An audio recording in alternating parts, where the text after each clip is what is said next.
Hello,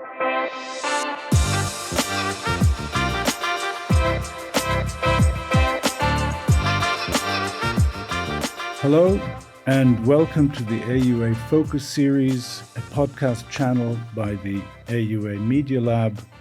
I'm Paul Boghossian. I'm Professor of Philosophy at NYU and the Director of the Global Institute for Advanced Study, as well as a member of the AUA Board of Trustees. And today I have the great pleasure of hosting my friend and colleague from NYU, Anthony Appiah, a professor of philosophy and law at NYU. We have the pleasure and privilege of having him as a colleague for the past 10 years? 13 years now. Very wonderful.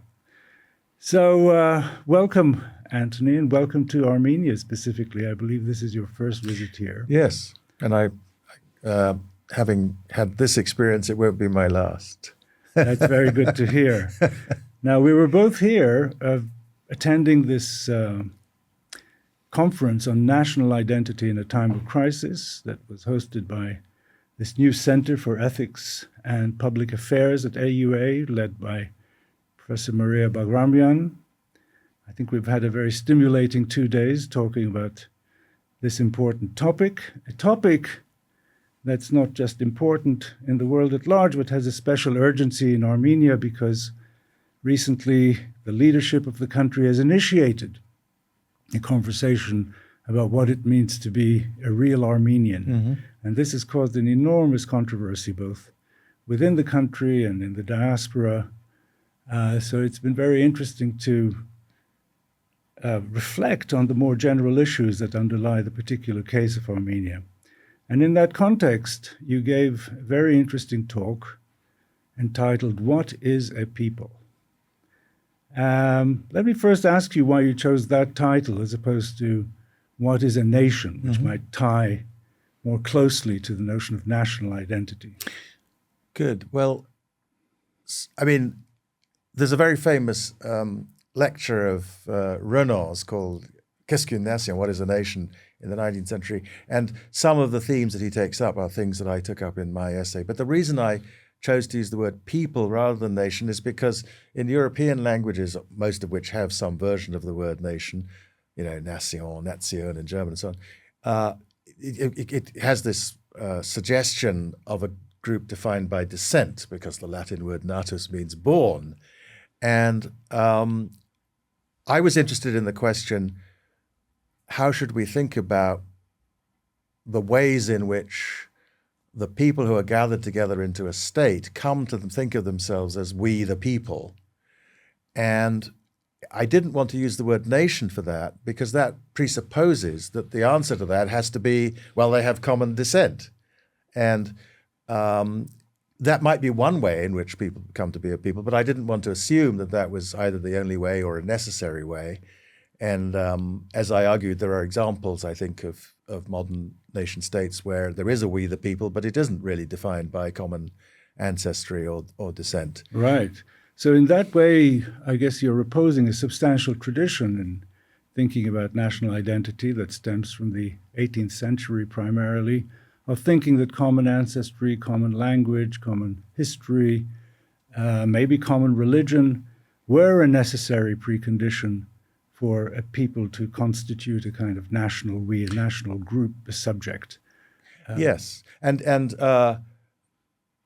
when people talk about the history of the philosophical theory of nationalism in Europe, I think a lot of it, reasonably enough and correctly, is traced back to these late 18th, early 19th century German thinkers, in particular to Herder, who's responsible for the idea that a folk, a people, is defined by a common spirit, a Geist, and that Geist is especially somehow connected with their language. He, I think, invented the idea of what he called a Sprachgeist, a language spirit, and he thought that a folk was defined by its language spirit. And because there are many languages, as he realized, he thought there were many Völker, peoples, and that they had differences because they had different languages, they had different national spirits, they had They had a different character.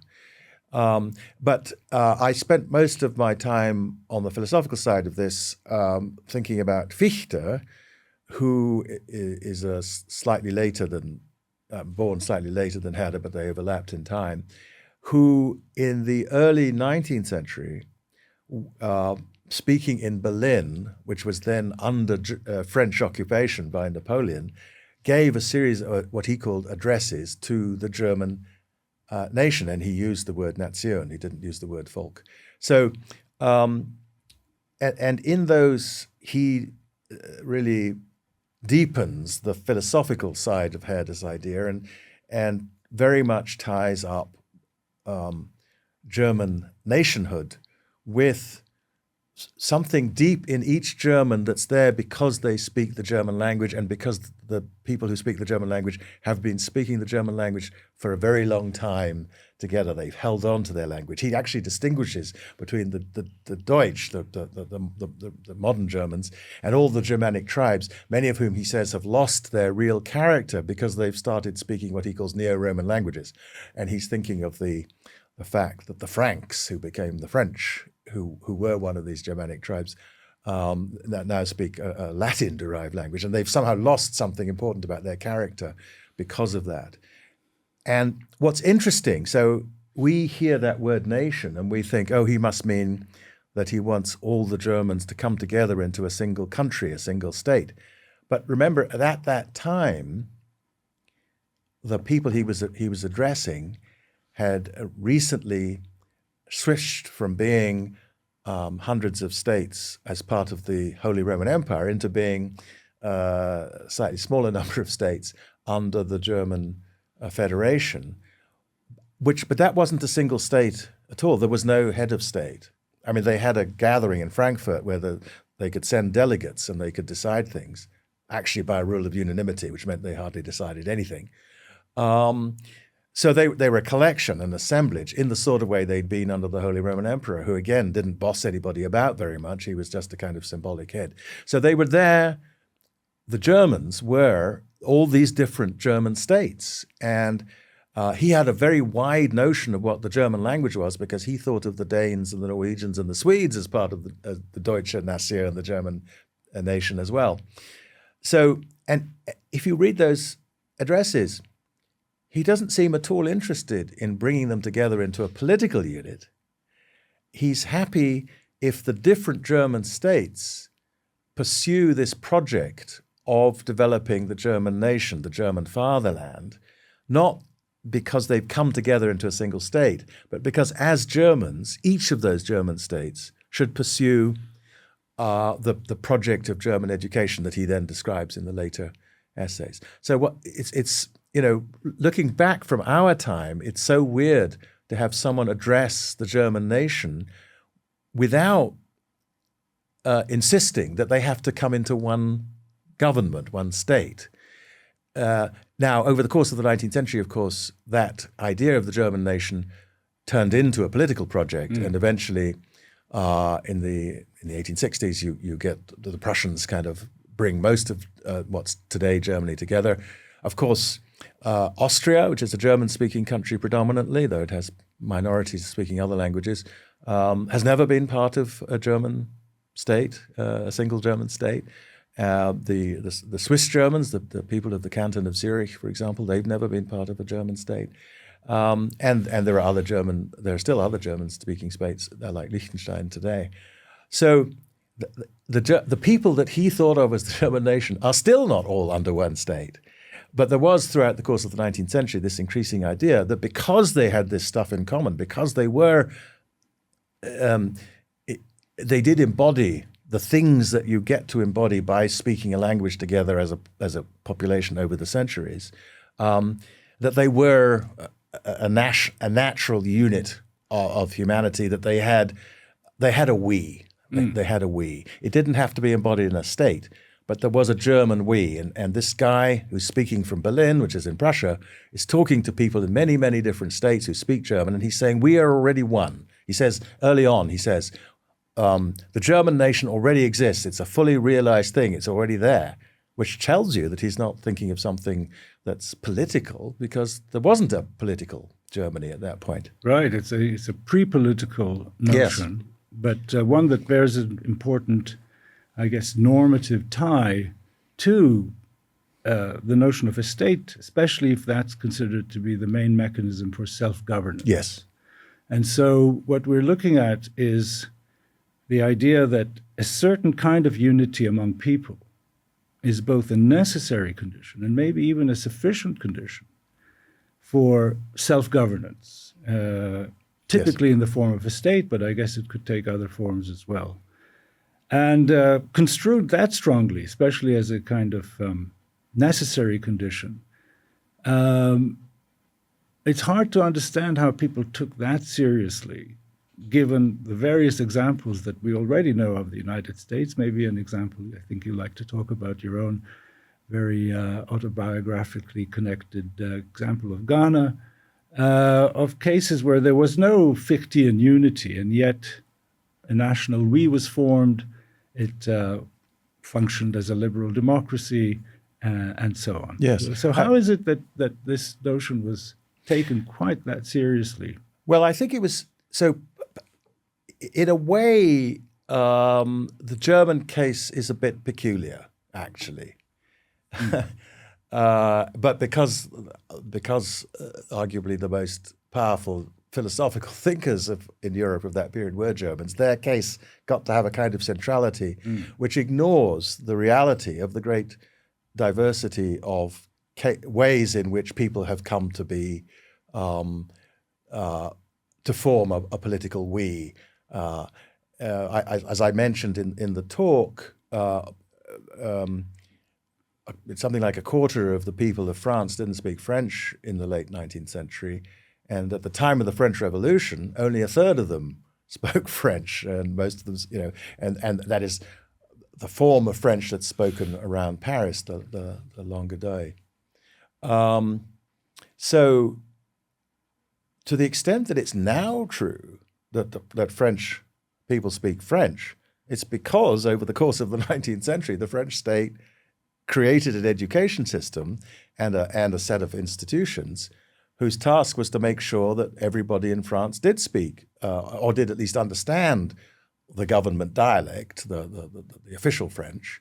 And so now in France, it is true that everybody in France can speak French. There are still people in France who don't speak French at home, who speak one of the old Romance languages, or of course there are people who speak Arabic and all sorts of other languages in France, but at home. But everybody in the public world does now. But that's the result of that isn't because they did and then they became a state. It's because they had a state and the state made them into fellow speakers of French. And of course, in the French case, they not only made them all into speakers of French, but they created an education system which taught them something called la civilisation française, French civilization, which meant knowing some of the political history of France, some of the literary history of France.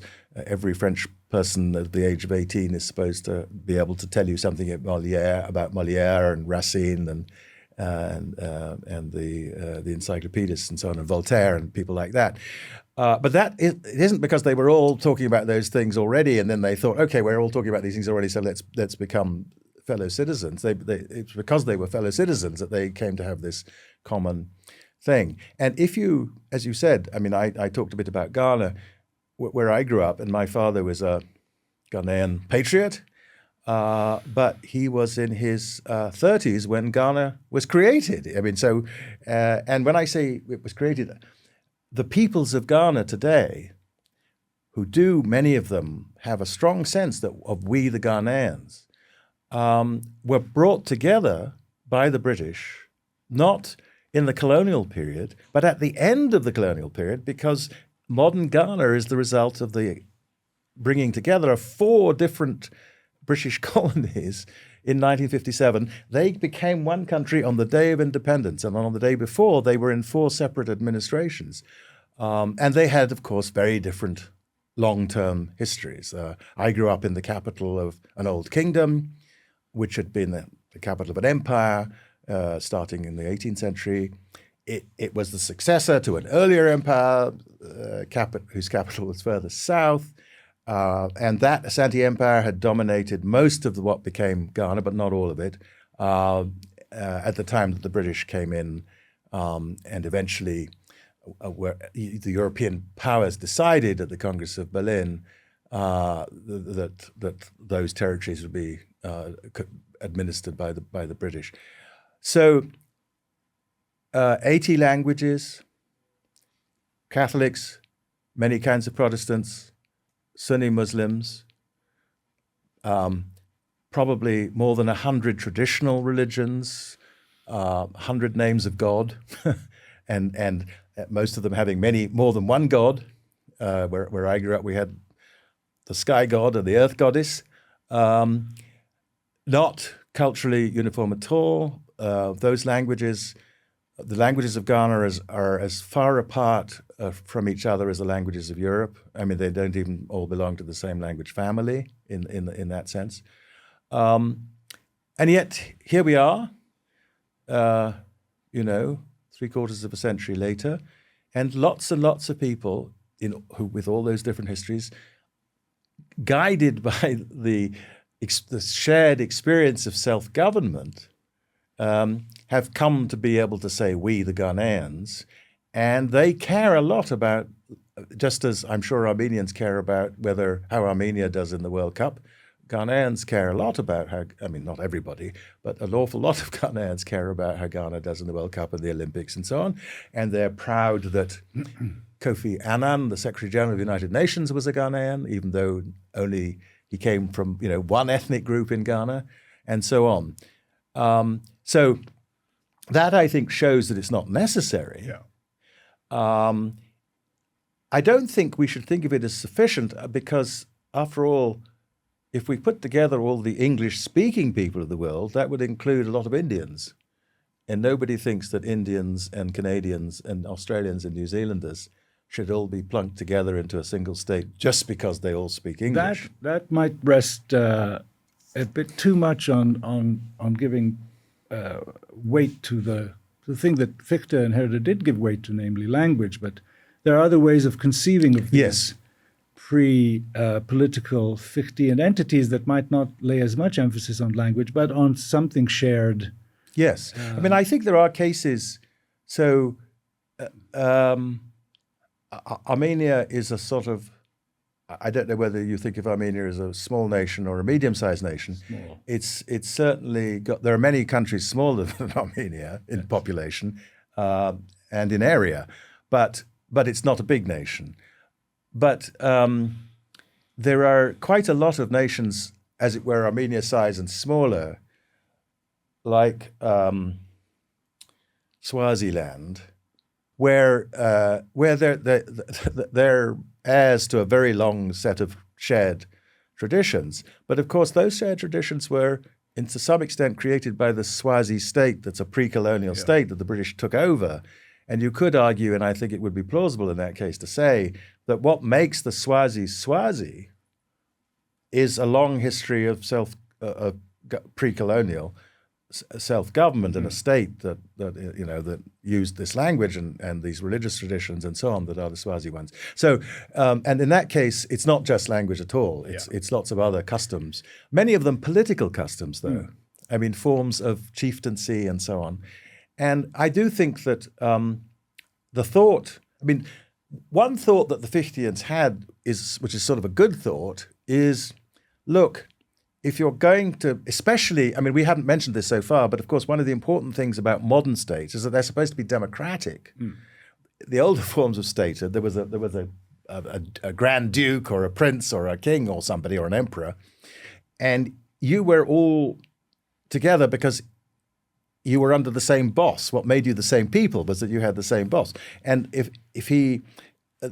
many of these European rulers in the 18th century ruled multilingual populations, and they didn't have much. They didn't necessarily have much. All they had in common was the upward, the vertical thing.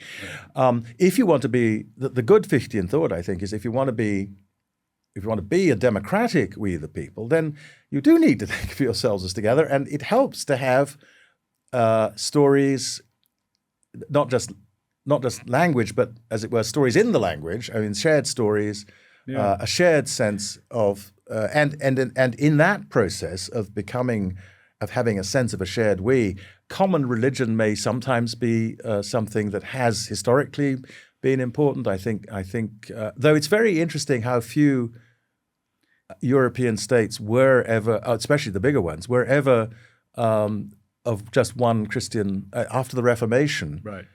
England has had a huge Catholic population since the Reformation and so on. But just to, I think it's very clear that the Fichtean entity, conception of national unity, is not a necessary condition. And in a way, one has, of course, actual examples that are counterexamples, but you can also just think theoretically, look, if a certain collection of people not satisfying the Fichtean criteria came together and decided that they wanted to self-govern, other things being equal, there's a certain kind of presumptive right to do that, other things being equal, of course.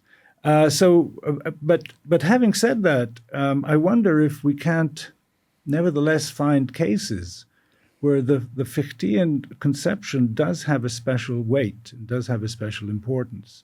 So, for example, we looked at the case of Africa, where there was lots of land, and then there was some question about how to draw these boundaries, and God knows what criteria the people in London were using. But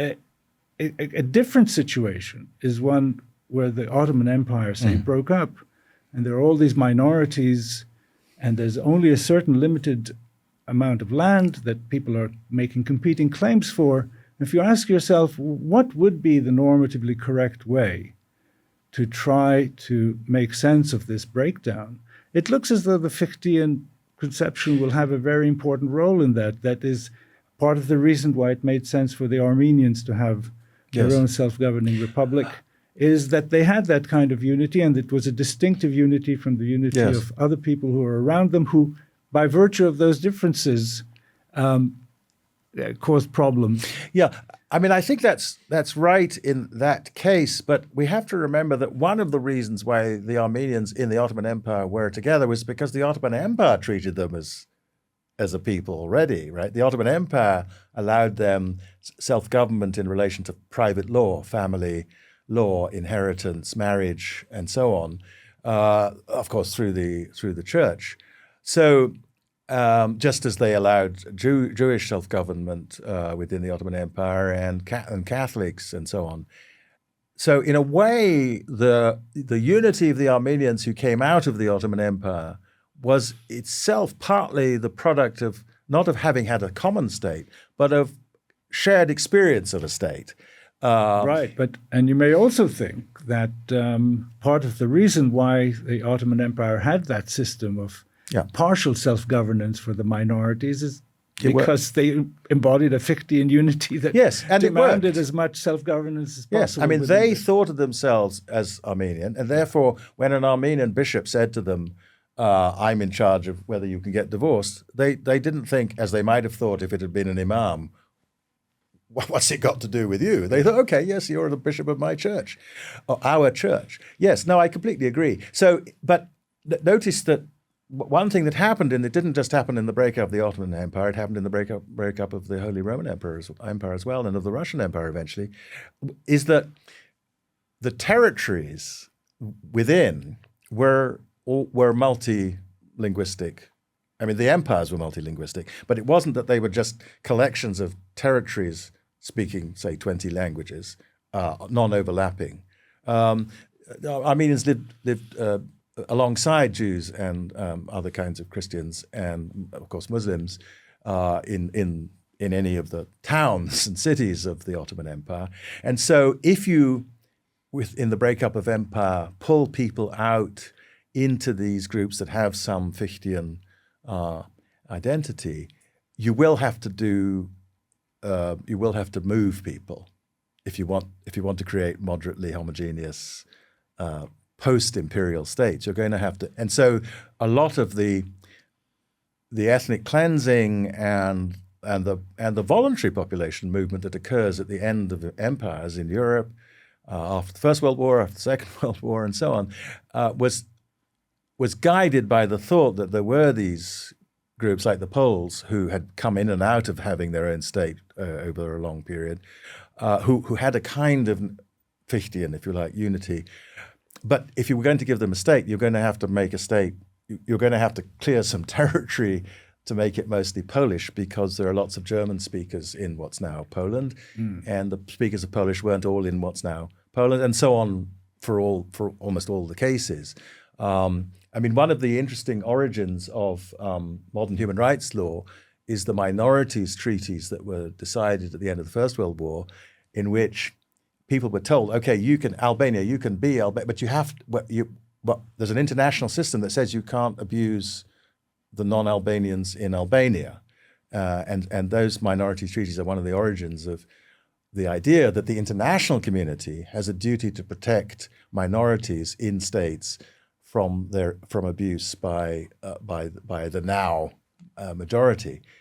But that was necessary is a reflection of the fact that these sort of Fichtean groups historically lived among others. I mean, Armenia is a great example of this, because Armenians were such trading people.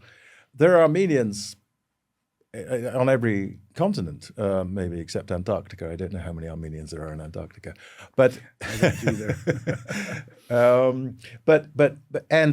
And again, they thought of themselves as Armenians in Shanghai or in India or in Venice.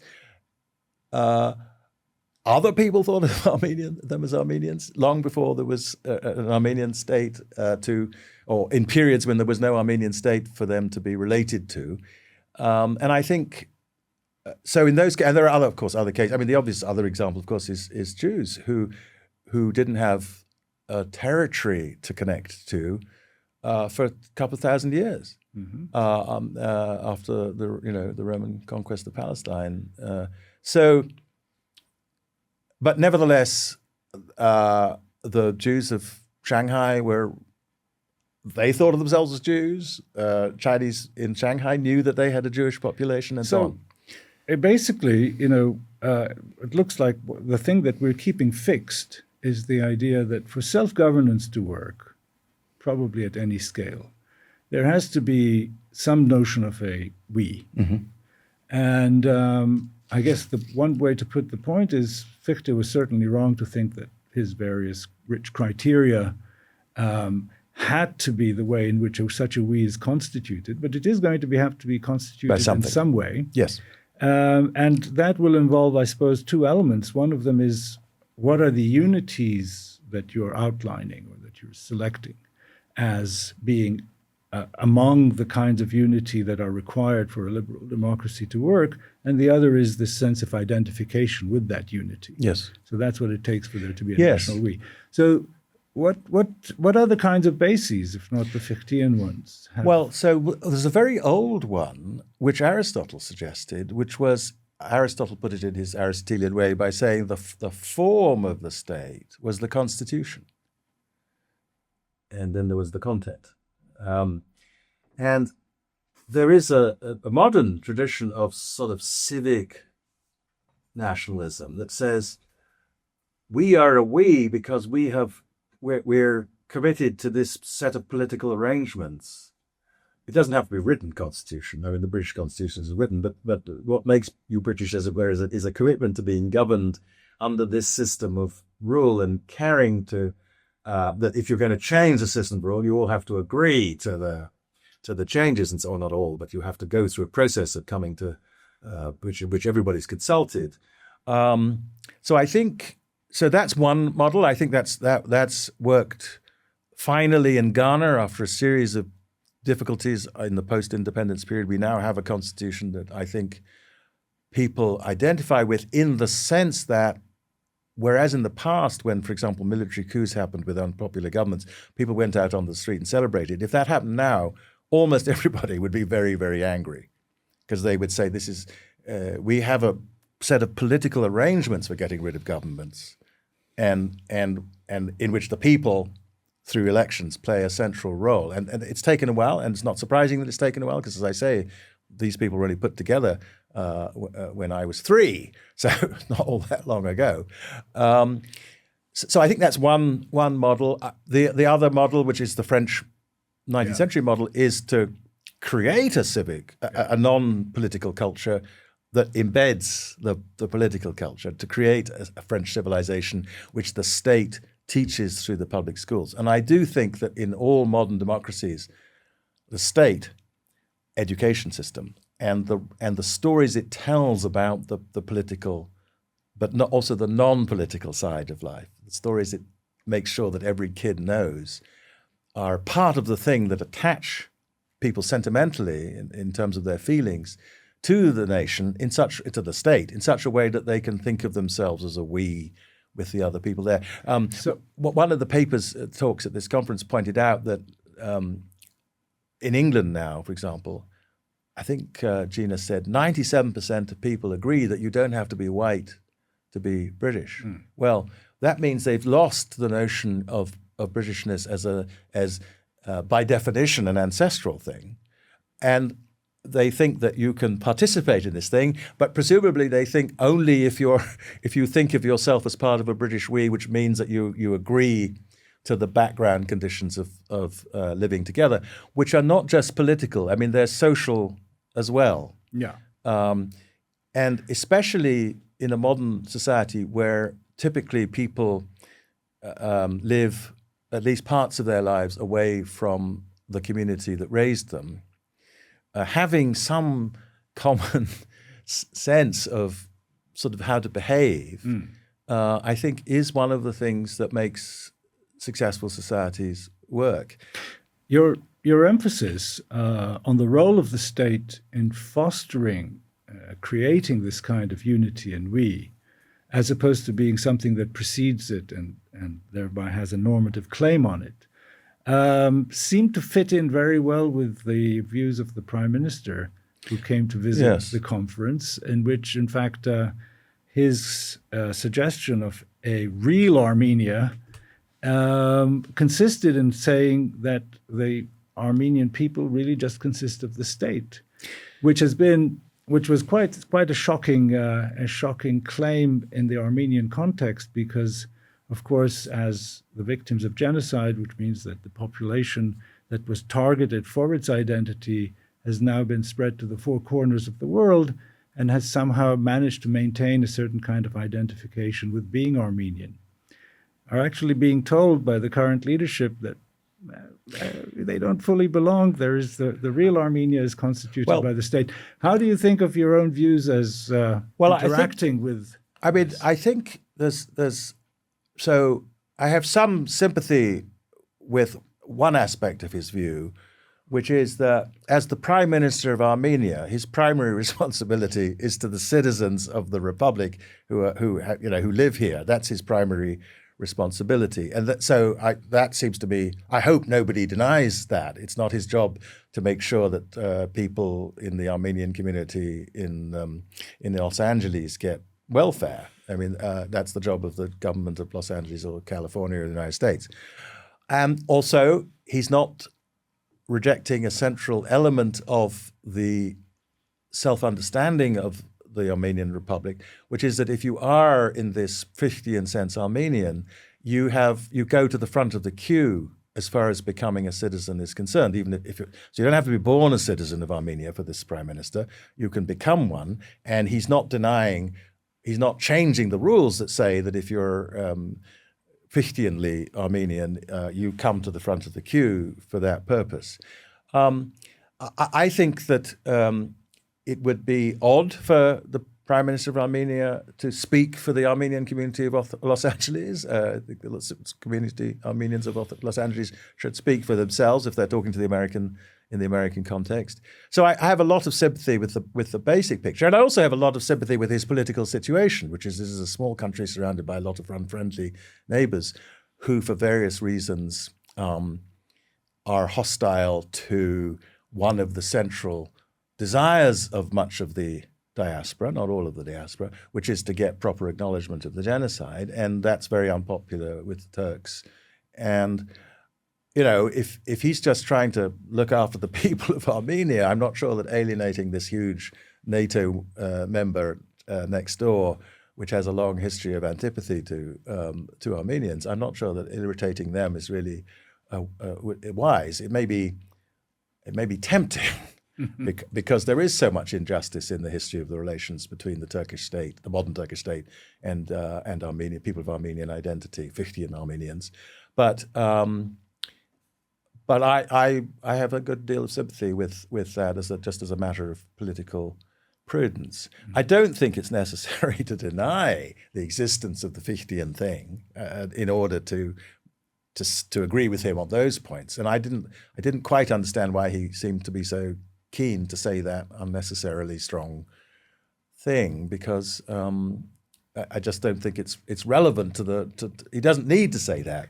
Yes, I guess one could operate on the principle that even while the Armenian nation spreads far wider than the Armenian state, nevertheless, no one but people living in the Armenian state get to say how the Armenian state conducts its foreign including, policy. it's not just its domestic policy, but its foreign policy as well. Policy, and that means handling relations with Turkey is the job of the people elected by the government. That relations between the Republic of Armenia and the Turkish state, that's the job of the elected representatives of the people of the Republic of Armenia. And I don't see any sensible alternative to that view.